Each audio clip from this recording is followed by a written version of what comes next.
대표님들 혹시 스타벅스 요즘도 자주 가시나요? 예전에는 스타벅스를 찾아서 대표님들과 미팅을 많이 했었던 것 같은데요.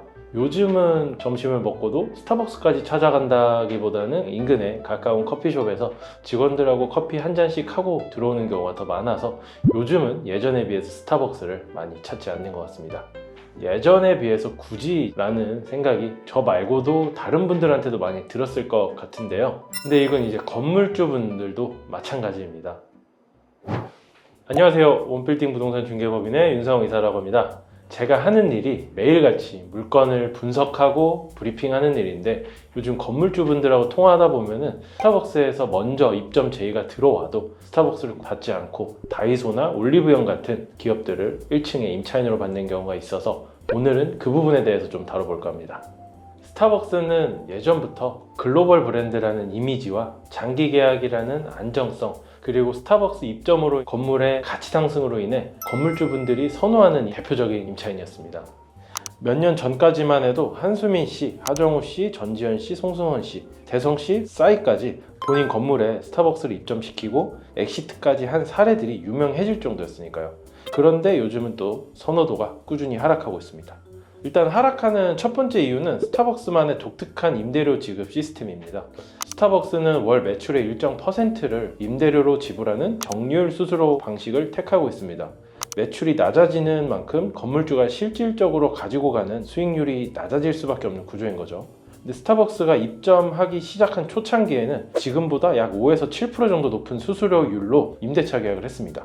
요즘은 스타벅스 새로 입점하는 점포 기준으로 수수료율이 10에서 12%니까 당시에는 거의 매출의 15에서 20% 가까이 되는 금액을 임대료로 받아갈 수 있었던 거죠. 지금은 당시보다 5에서 7% 정도 낮은 임대료를 받아야 하기 때문에 건물주 입장에서는 건물의 수익성이 떨어진다는 이야기입니다. 그리고 두 번째, 경쟁 업체가 굉장히 심화되고 있습니다. 백다방, 메가커피, 컴포즈 같은 저가 커피들도 사업을 확장하는 분위기이고, 투썸이나 이디야처럼 프로모션을 많이 하는 커피숍을 찾아가는 경우도 굉장히 많이 늘었고, 또 동네에서 분위기 있거나 인스타 감성을 살릴 수 있는 커피숍으로의 수요 이동도 스타벅스 매출이 저조해지는데 한몫을 한 것 같습니다. 그런데다 스타벅스 같은 경우에는 100% 직영 매장이죠. 가맹의 경우에는 어느 정도 법이 있어서 일정 거리 안에 2개, 3개의 점포가 우후죽순으로 들어오지 못합니다. 그런데 스타벅스 매장 가보시면 바로 옆 건물에 스타벅스 매장이 입점해 있는 경우도 보신 적 있을 텐데요. 다른 경쟁 커피 업체와도 경쟁을 해야 되는데 스타벅스 내부적으로도 경쟁을 해야 되기 때문에 계속해서 스타벅스 단일 매장으로서는 매출이 하락할 수밖에 없는 게 이번 매출 저조의 큰 이유 중 하나가 된 것 같습니다. 그리고 마지막 세 번째입니다. 혹시 구독 서비스라는 걸 들어보셨을까요? 자주 가는 미용실이나 어렸을 때 PC방 같은 경우에는 할인을 받기 위해 일정 금액을 선납으로 지불하고 월 자유이용권 또는 일 자유이용권 이런 형식으로 사용을 했죠. 스타벅스에도 비슷하게 구독 서비스인 버디패스가 생겼습니다. 버디패스라는 게 일종의 할인 행사 같은 건데요. 결제를 해놓으면 음료수를 마실 때 할인 받아서 결제할 수 있습니다. 그런데 이 매출의 경우에는 수익이 스타벅스 본사로 잡히기 때문에 실질적으로 해당 매장의 매출이 올라가지 않는 현상이 생겼고, 이로 인해 건물주의 임대 수익이 줄어들게 되었습니다.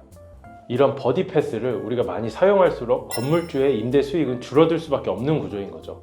한간에는 건물주들이 처음에 임대차 계약서 상에 버디패스 내용이 없어서 소송을 준비하고 있다는 말도 있긴 하던데요. 이건 시간을 두고 봐야 될 것 같습니다. 반면 다이소의 경우는 어떻죠?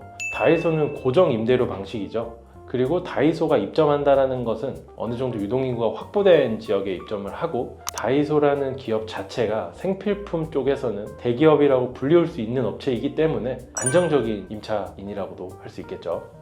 앞으로 시간이 지나고 다이소나 올리브영 같은 업체가 계속 성장을 하면은 이렇게 고정 임대료 방식이 아니라 스타벅스처럼 퍼센테이지로 임대료 방식을 책정할 수 있겠지만, 아직까지는 고정 임대료 방식이기 때문에 건물주분들께서는 다이소나 올리브영 같은 업체를 선호하고 있는 상황입니다. 지금도 그리고 앞으로도 건물주는 계약서상에는 갑으로 적히겠지만 다이소나 올리브영 같은 업체들이 앞으로는 슈퍼을로서의 임대차 계약을 체결하는 날이 올지도 모르겠네요. 제 영상이 도움이 되셨다면 구독과 좋아요 그리고 알람까지 잘 부탁드리겠습니다.